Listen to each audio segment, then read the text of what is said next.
So Luke chapter 15, from the English Standard Version, beginning at verse 1, it reads like this. Now the tax collectors and sinners were all drawing near to him. The tax collectors and sinners were all drawing near to him, near to hear him. And the Pharisees and the scribes, they grumbled, saying, "This man receives sinners and eats with them." So he told them this parable. Drop down to verse 11. There was a man who had 2 sons, and the younger of them said to his father, "Father, give me the share of property that is coming to me." And his father divided his property between the 2 of them. Not many days later, the son gathered all he had and took a journey into a far country, and there he squandered his property in reckless, prodigal living, senseless, extravagant living.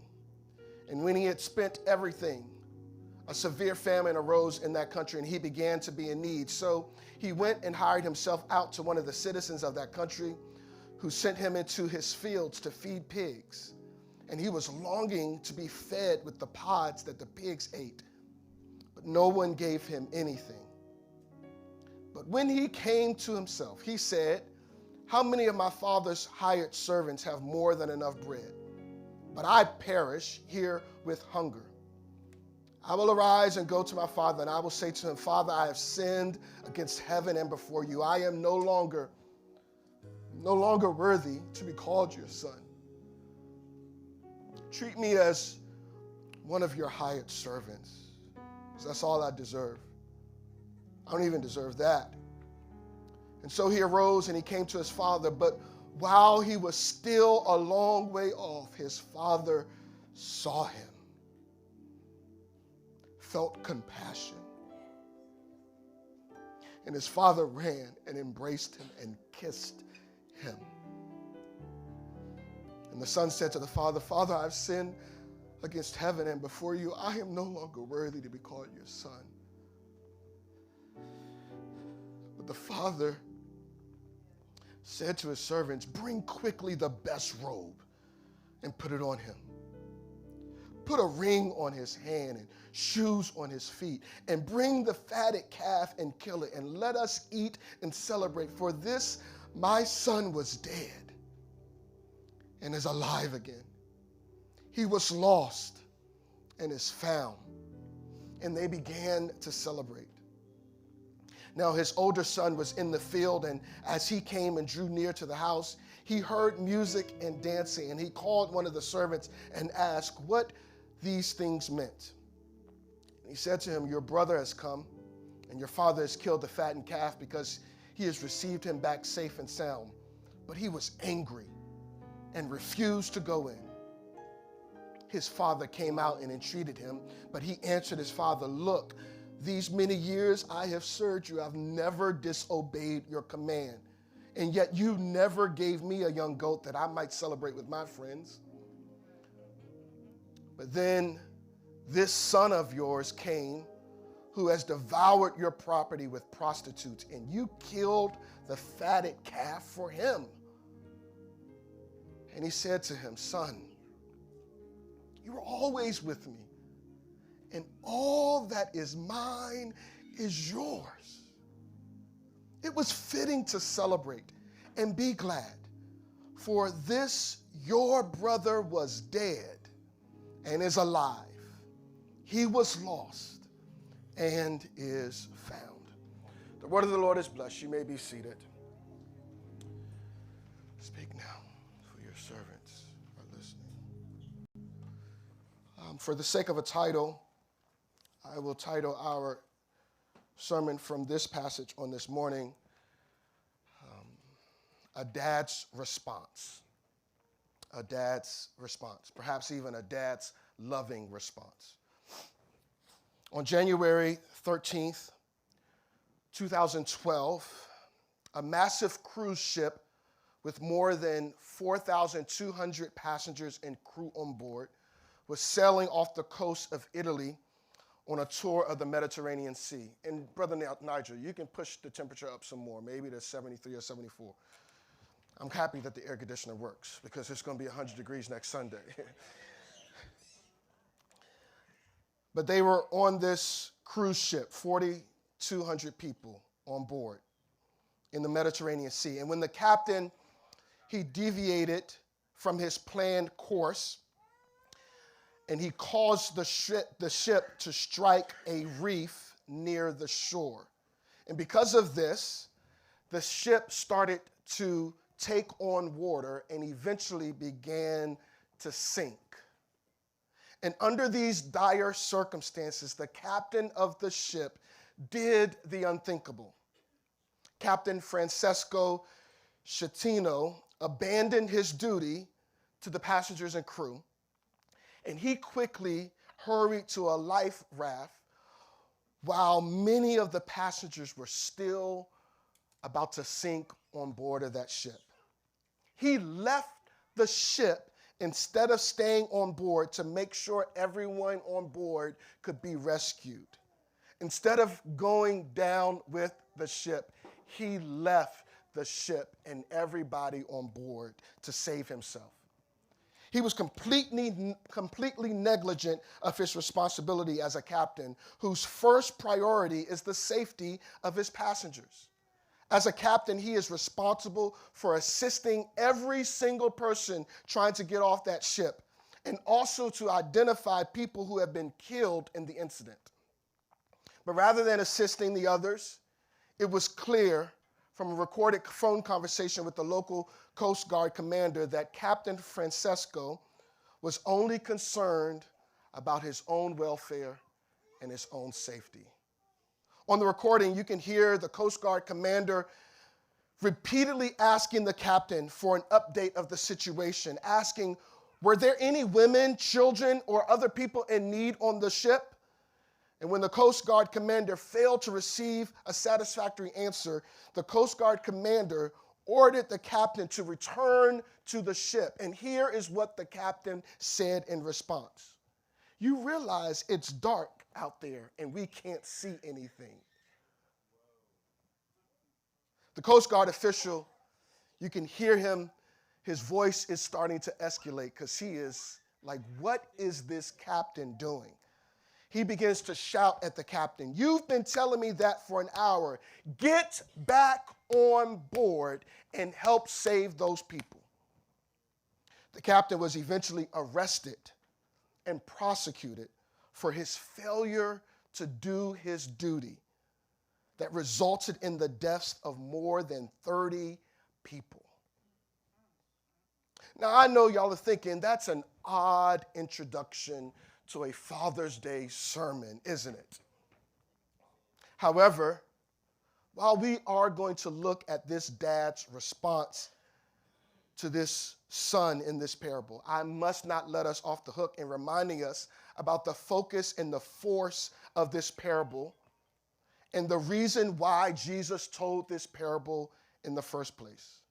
Jesus was aiming to get the Pharisees and the scribes, church people, to understand why he was spending so much time with those far away from God. You remember in chapter 15, verse 1, it says that the tax collectors and sinners were all drawing near to Jesus, and the Pharisees and the scribes were grumbling, saying, this man receives sinners and eats with them. And so Jesus tells this sequence of 3 parables. In the third one that we're looking at, he tells it aiming to tell them, to explain to them that they would understand why he's spending so much time with those who are far away from God. It boiled down to the fact that Jesus wanted church folks, religious folks, to know that lost people matter to God, and thus lost people should matter to us. So before we beat up on that captain too bad, it shouldn't be lost on us that every day we too are surrounded by lost people who will spend eternity either safe in heaven or forever perishing in hell. But the fact that so many are lost hardly disturbs us or causes us any concern. We are content with our own safety on shore while so many people are drowning in sin on their way to hell.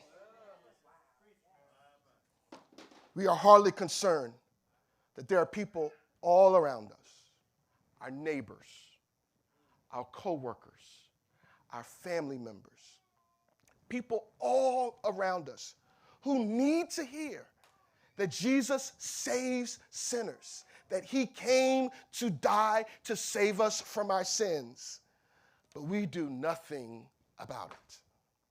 We are just like that captain who is safe on shore, and we're just happy we're safe while others are still dying in their sin at sea. So we must remember that this parable, which is often referred to as a parable of the prodigal son, it is the last in a sequence of 3 parables that they all drive home the importance of the lost to Jesus. He begins by telling them about the shepherd who leaves the 99 sheep who are safe in order to go find the one sheep that is lost. And when it is found, he calls his friends to rejoice and to celebrate with him because that one sheep that was lost has been found, and he wants to have a party because of that one lost sheep and not the 99. And Jesus has the audacity to say that there will be more joy in heaven over one sinner who repents than 99 righteous persons who need no repentance. Then he tells them about a woman who had 10 coins and happens to lose one of her 10 coins. And when she loses this one coin, it says she lights a lamp. And she begins to scour the house, sweeping and looking, leaving nothing unturned so she can find this one coin that's been lost in her house. And when she finally finds it, she calls her friends and she says, I finally found my one coin that I lost. Will you come over with me to help me celebrate the fact that I found my one coin? And Jesus remarks again that there is joy before the angels of God over one sinner who repents. It is to prompt us, urge us, convict us to be concerned about the lost. I know you have difficult things going on in your life right now, but guess what? Most of y'all have placed faith in Jesus and you going to heaven. The question is, the person who will spend eternity in hell, are you doing anything? Are you and I doing anything to reach the lost? Jesus will go on in this chapter to repeat the word lost 8 times to drive home this point, that he is concerned for those who are lost. So as we begin to unpack this parable, we need to keep this in mind. Because if we lose sight of that, we'll lose the point of this parable. In fact, as we look at this dad's response to both of his sons, the younger and the older son, it should become even clearer to us how important the lost are to Jesus and how important they should be to us. It's important to note that although the dad's response isn't the focal point of this parable, and we'll get to the focal point, Lord willing, next week when we look at the big brother's refusal, but the dad's response to his 2 sons does lie at the crux of this parable. He is the main character in both halves of the parable. He is in the first half dealing with the younger son and the second half dealing with the older son. Some commentators, they rightly suggest that the parable should be named after that main character, the father, the dad. They have suggested that the title of the parable should actually be the parable, some say the parable of the gracious father. Others suggest that since prodigal, that word prodigal means recklessly extravagant, having spent everything, that the parable actually should be titled the parable of the prodigal father because of how he recklessly loves his sons. Because of this, Tim Keller, gone to be with the Lord, one of my favorite preachers ever, he titled his book on this parable, The Prodigal God. That's the name of his book. And I encourage you, if you have not read that book, to grab that book and read it. It will change your life.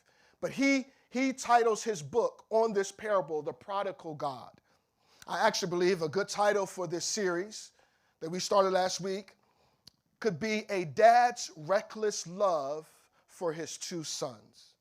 Because what we will unpack today is that just as the younger son lost all that he had and even lost himself through living recklessly, the father receives what he lost through loving recklessly. The son lost everything that he had, even losing himself because he lived recklessly. But the father receives the son back, and he receives what is lost because he loved recklessly. The response of the father is quite striking. It is striking. It is actually a portrait of a good father. I don't know if this father had a dad bod or not, but this is a good father figure. All right. Y'all didn't get that joke? Okay, it was my attempt at a dad joke for the day. He didn't have a dad bod, he was a father figure. All right. So y'all, let's look at this text. The first response of the father that we notice in the text is seen in verse number 12. The younger son comes to the father and he says to him, "Father, give me the share of the property that is coming to me." And listen to the response of the father. The father divides his property between him. And what he really is doing is he is giving calculated consent to give to this son his share of the property. It is an outlandish request that the younger son would ask the father for his share of the property, because what he's actually asking, he's not actually to receive his share of the inheritance, his share of the property, until the father is what? Dead. And so he's actually saying, "Dad, I wish you were dead, because I would rather have your stuff than have you." This is an outlandish request. And it is a request that had to hurt. Can you imagine being that father and hearing that request and really understanding that what all he wants from me is the stuff that I have to give him? He doesn't even want a relationship with me. I wonder if he thought in his mind, like I heard Heathcliff Huxtable say back in the day, "I brought you in this world and I can take you out. Do you know that the only reason you are living is because of me? And now you're going to come to me and ask, basically wishing that I were dead?" That must have cut deeply. But somehow, the father remains composed. And he responds with a calculated response. He consented to give him what he asked for, which must have been deeply troubling when he asked for it. Even when it hurt him to do it, he still made a calculated decision to give him what he asked for. If you understand the cultural context, some say that it is clear that as the father consented to give him what he was asking for, that it was a calculated risk. One resource I studied suggested that during that time, to distribute the estate too soon before it was time was to risk having to fall into another's care. Literally, if you give the son what they are asking for before it's time, you know that eventually, even though they're no longer going to be dependent on you, they're going to find themselves in a situation that they're going to be dependent on somebody else. Because you know that they're too young to handle that money on their own. And so you kind of can foresee as a dad that what's going to happen if I give them this money is that they are going to waste it away because they're not wise enough to be able to handle what I'm giving them. So it's like the father could see what was coming ahead. And even though it pained him to give his son that money, somehow he realized that the best thing to give his son was what he wanted, so that the son could learn the repercussions of his foolish decision. So when the father in this parable grants the request, it is a picture of a father who is letting a sinner go his or her own way. I found out last week when I got home from church that my favorite preacher in the country was preaching the same text that I was preaching. Now, I want y'all to imagine how humbling that is to have just preached a text and then your favorite preacher preaches it, and then you see how you really should have preached the text. And so even though it humbled me, I think it's going to bless you. Because what I heard him unpack was this idea that sometimes a good father knows when to allow a son to stumble and find his way on his own. Because if you allow the son to stumble and find their way on his own, you know what you have entrusted into that young man. You know what you have invested into him. You know what you have tried to teach him and what you think that they have learned. And so you're thinking, if you give him what he's asked for, eventually, yes, he might squander it away, but eventually the son will find his way back home because of the love you initially showed him. Sometimes, trying so hard to protect people and keep people from their own unwise decisions keeps them from learning the lessons of their unwise decisions. And a good father knows when to let go of the reins. A good father knows that it can't be haphazard, though. And this is why I tread lightly here, because perhaps you're trying to figure out how to be a good father figure. And I'm not trying to say that in every situation and in every case, you consent to what a young person is asking you to do. But there are some times where you take a calculated risk and you consent after being thoughtful about it, after being prayerful about it, after receiving consultation from other people, consulting with others and getting some input, because it can be a good thing to allow somebody to fall into the trappings of their own bad decisions. Because that's oftentimes where somebody needs to get to so that they actually return back to the Father. In fact, I believe that the Father, when it tells us that he was looking for the Son over the horizon, that the Father was holding out hope that that Son eventually would come back home after having bumped his head. He is looking out because he knows that that son is going to squander all of his wealth. And I just think once he gets to the bottom of that pit, that he is going to say to himself, I know if I come back home, my dad will receive me back. Sometimes God will give you what you ask for so that you'll see you had no business asking for it in the first place.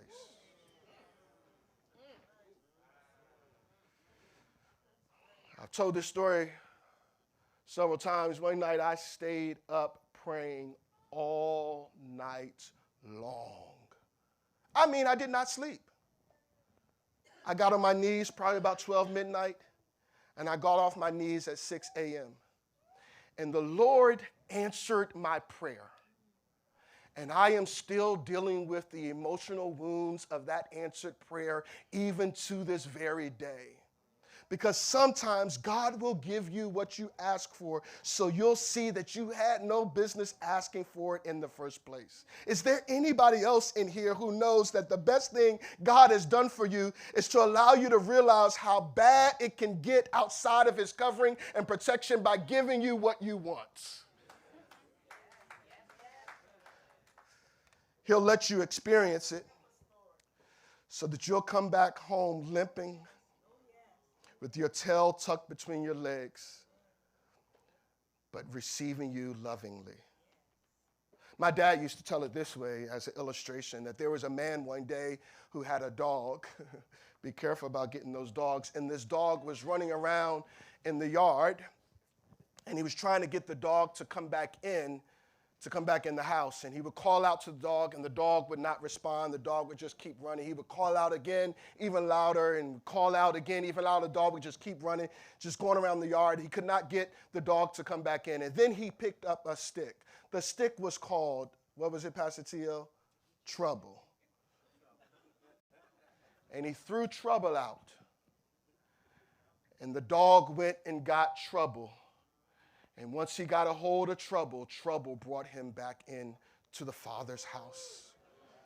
And sometimes that's what God will do in our own lives.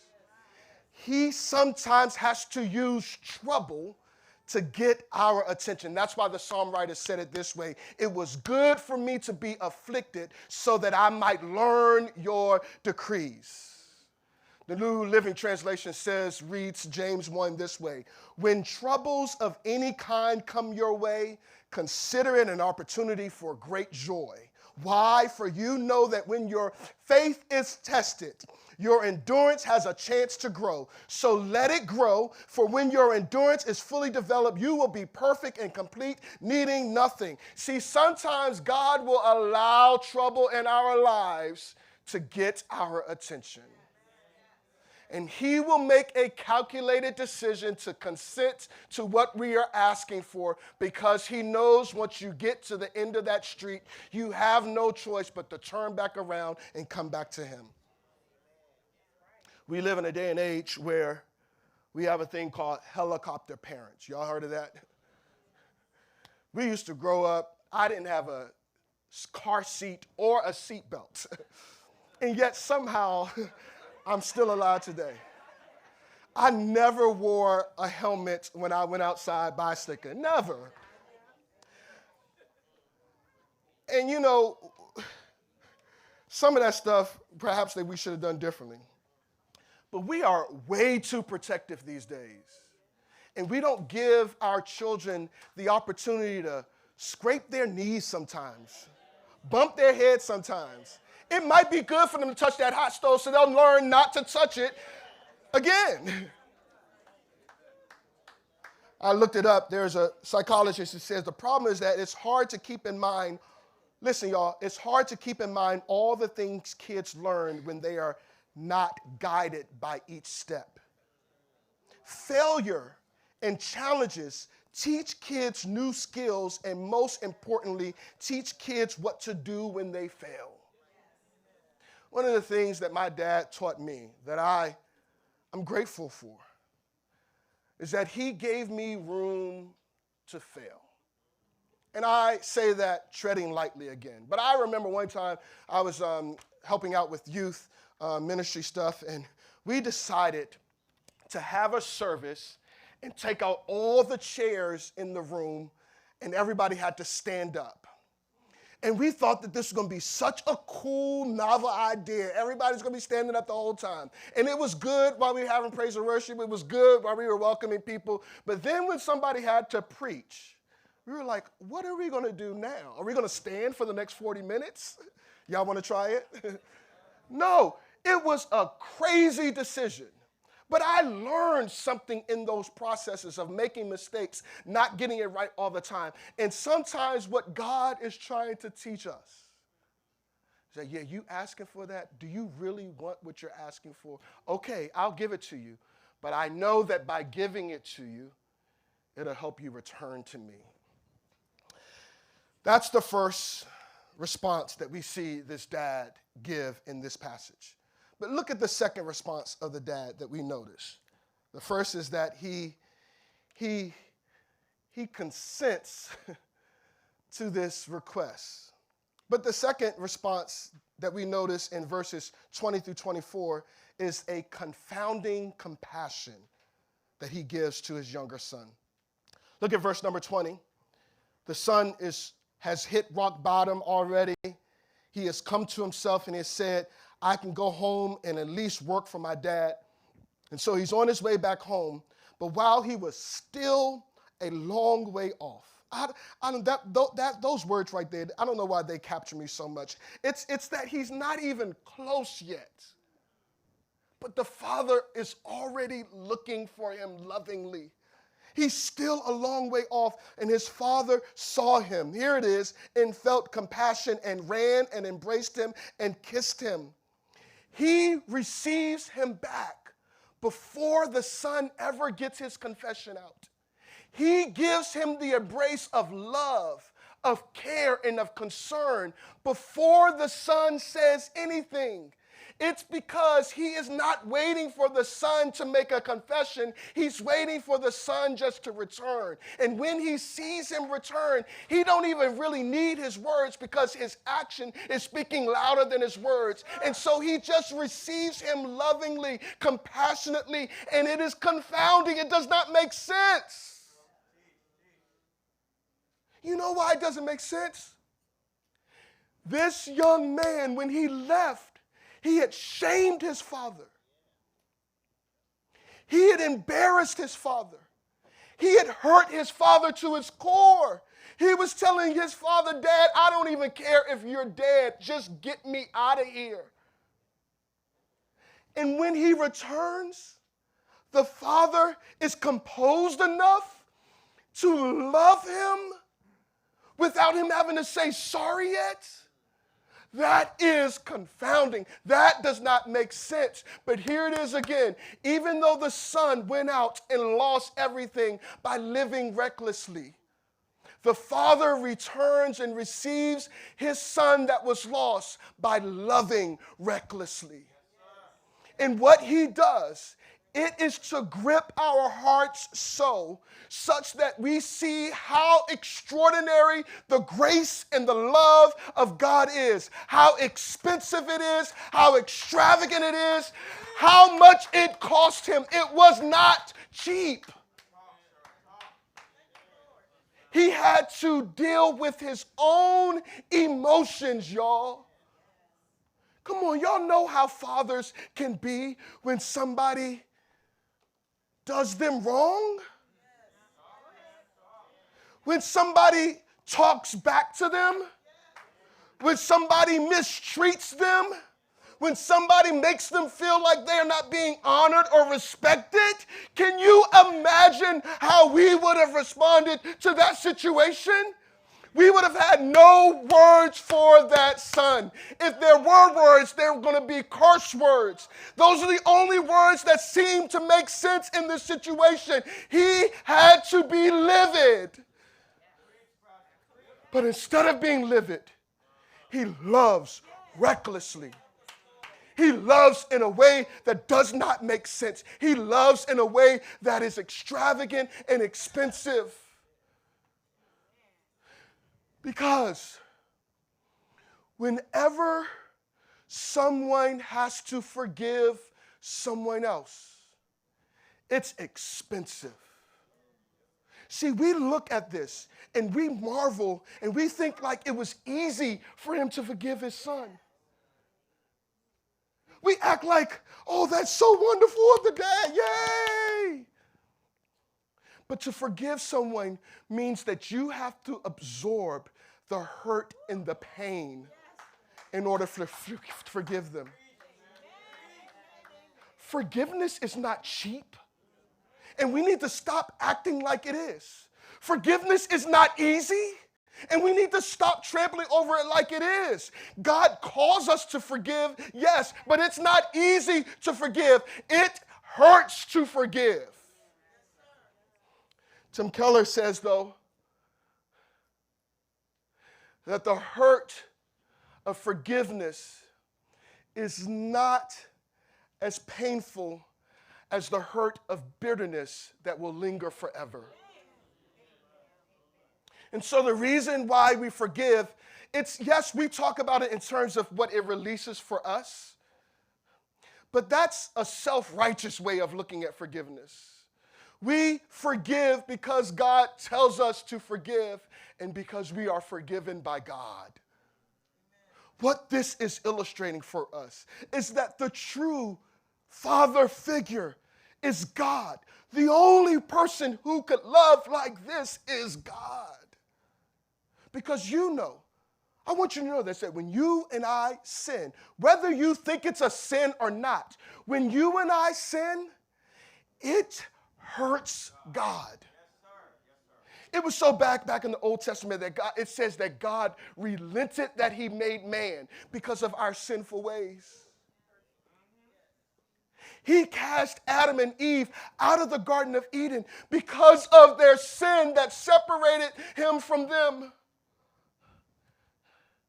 And yet God receives me and you back without us having to pay anything back. He receives us back, no cost to us. The only thing that we lose is everything that we were losing. He receives us back, not because of our performance, not because of anything that we do, not because of anything we are earning. He receives us back because we are his sons and daughters. And when we think about that confounding love, that reckless love, that unthinkable love that he shows us, we should be prompted to forgive others like he has forgiven us. It did not make sense for this wealthy landowner to be seen running down the street of his village, lifting up his garments so he does not trip on them. And he was a long way off, so that means he was running a long time. That did not make sense. It did not make sense that when he got to his son, he wraps his arms around him. Literally, it means he fell on his neck. He embraced him and he kissed him. And then when the son finally gets his prepared speech out, he doesn't even respond to the speech. He goes to his servant. He says, now listen, I want y'all to go get the best robe and put it on him. The best robe meant that I don't want you to get the robe that he had before he was gone. I want you to get the robe that is reserved for notable guests and put it on him. He doesn't deserve that. He knows that he doesn't deserve that because he has prepared this speech to say, Dad, I am so sorry. Would you at least just let me be one of your hired servants? But he says, bring the best robe. Bring a ring and put the ring on his finger. That means the robe means covering and protection, but the ring means authority. He's saying, now you have been restored as my son. That you get a stamp of approval from me. He gives him his sandals. Sandals were a luxury. Servants did not wear sandals. So this son that was lost, he is not to be treated as a servant like he deserves, but he is to wear sandals because it's an indication he has been brought back as a son, even though he defaced his father's name. He says, bring the fatted calf.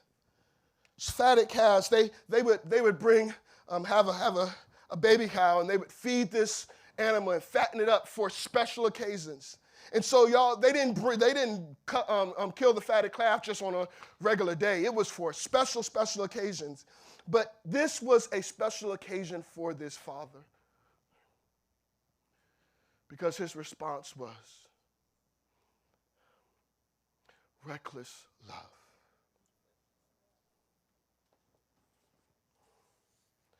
People thought that what he was doing did not make sense, that he should not have been doing it. But Jesus wants us to know how big of a deal it is when a lost son or daughter returns home. He wants us to know that they are received back not because of what he or she does, but simply because they return home back to him. And he overwhelms them with his love. That is to grip our hearts. Not just that we understand the love that God has for us, but that the love that God has for the lost is reckless. God so loved the world that he gave his only begotten son. The only thing that he had to give, he gave that. You go to God and ask God for anything else. Gardner Taylor says he will empty his pockets out like a pauper and say, I gave you everything I have. I have nothing left to give.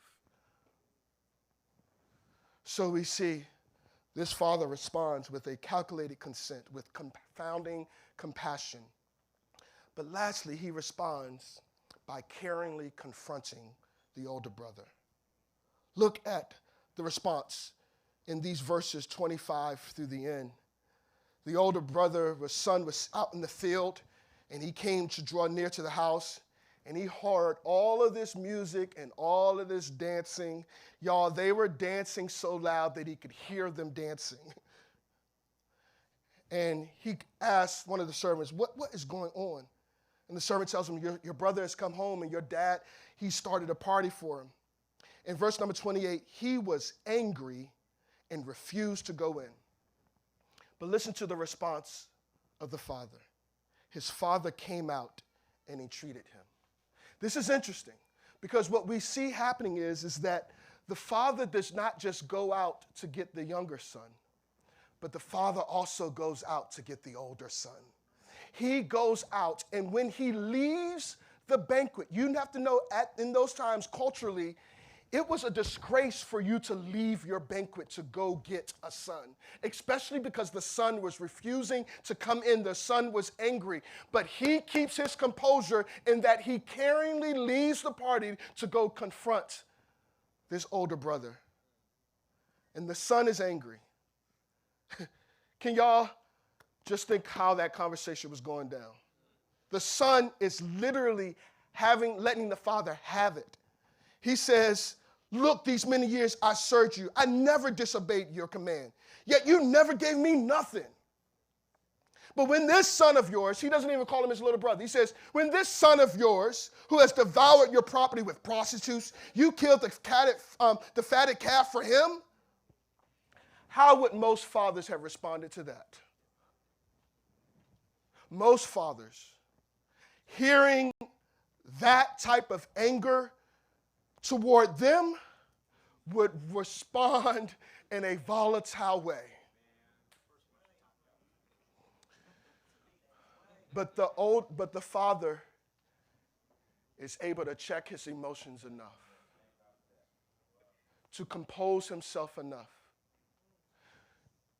to handle the son's emotions and his emotions. And I know, Dad, sometimes we get upset. But this father figure teaches us how to handle volatile situations like this. The father goes and he begins to try to convince this older son to come in, when he did not have to go out to try to convince him to come in. The father did not have to go out. But what we see is that he shows true love to the younger brother, but he also shows true love to the older brother. His love for one doesn't mean that he has less love for another. He has endless love. And so he goes to look for the older son, even when it did not make sense for him to. And he pleads with the older son to come home, just like he was pleading with the younger son. And the father still gets an earful of the fury of the older son, but he keeps his emotions in check. And he just tries to convince the older son. Y'all, verse number 28 is just as confounding as verse number 20. He was angry and refused to go in, and his father came out and entreated him. In verse number 20, and he arose and came to his father, but while he was still a long way off, his father saw him, felt compassion, ran and embraced and kissed him. Both of them are just as astounding. The father doesn't run to embrace the prodigal that is lost. When he's out squandering his money, he doesn't go to that far country to get that younger son. It's not until he comes back that he goes and sees the son over the horizon. But when this older son is lost, he goes out to get the lost. It is actually perhaps the parable of the lost coin coming to light, because that coin was lost in the house. And that woman swept everything in the house to find what was lost in the house. And I want some older brother in the room to know that God is looking for you, even though you sit in a church pew every Sunday. Because you could be sitting in a church pew and just be as far away from God as the one who is squandering their money out in the world. Because your relationship with God is not based on relationship, it's based on transactions. You think God owes you something, but you don't realize his love for you has nothing to do with what you have been doing for him. Matter of fact, he has a relationship with the Father like the younger son was trying to get with the father when he was coming back. He says, just let me be a slave for you, a servant for you. And that's what the older son has been doing. He's been serving, trying to get something from the father. The father saying, I have loved you all this time. You are always with me, and all that is mine is yours. God is saying, I still love you. Last week, we got home, and something happened during the day, and our youngest son, he got a little bit in his feelings, and he went over to Lady Key, and he told Lady Key the reason why he was in his feelings because he thought that I was showing more love to our second to youngest son than him. And I said, no, buddy, come here. I love y'all just the same. I have enough love to go around to everyone. And if an earthly father can know that I have enough love to go around for everyone, do you know that your heavenly Father has enough love to go around to all of us?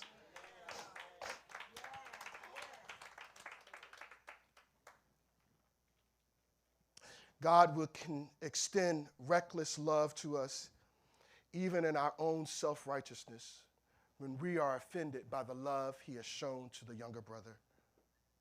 I know it's hard to see God forgiving someone who you don't want to be forgiven.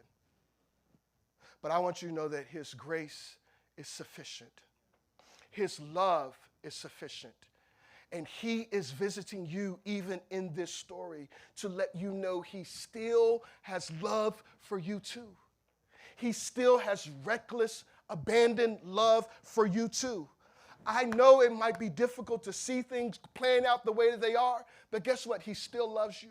He's still seeking you. He's still going out to find you. Even though you don't even know you're lost, he's still trying to find you because that's how reckless the Father's love is for all of us. Which brother are you?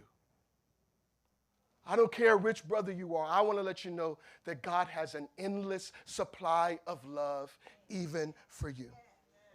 There was a song written some years ago, and the chorus of it says, oh, the overwhelming, never-ending, reckless love of God. Oh, it chases me down and fights till I'm found, and it leaves the 99. I couldn't earn it, and I don't deserve it. I couldn't earn it, and I don't deserve it. I could never earn God's love, and I don't deserve his love.